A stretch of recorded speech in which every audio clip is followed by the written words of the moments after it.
আসসালামু আলাইকুম friends, welcome back with a new recipe. And আমি আজকে তৈরি করতে চলেছি ট্যাংরা মাছের টক ঝাল একটি recipe which is very tasty. So let's get started. At first আমি কড়াইতে তেল দিয়ে এর মধ্যে দিয়ে দেব পেঁয়াজ এবং কাঁচা লঙ্কা বাটা। আমি রান্নার ক্ষেত্রে সমস্ত বাটা মশলাগুলো ইউজ করছি, তাহলে এখানে গ্রেভিটা পাওয়া যাবে।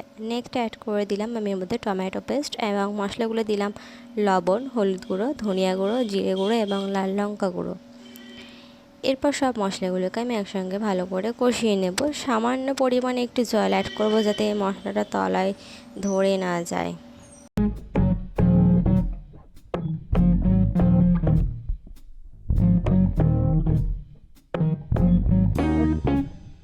জল দিয়ে আমি এটাকে ঢাকা রেখে দেবো, বেশ কিছুক্ষণ অপেক্ষা করব জল ফুটে ওঠা পর্যন্ত। জল ফুটে উঠলে আমি এর মধ্যে একে একে ভেজে রাখা ট্যাংরা মাছগুলোকে দিয়ে দেবো। আমি এখানে ট্যাংরা মাছগুলোকে আগে থেকে নুন আর হলুদ দিয়ে ভেজে রেখেছিলাম। এরপর আমি সবগুলোকে এই ঝোলের মধ্যে দিয়ে দেবো।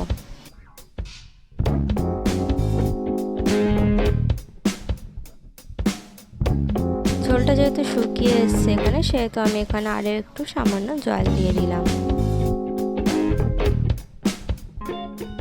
লাস্টে আমি দিয়ে দিলাম সামান্য একটু গরম মশলা গুঁড়ো।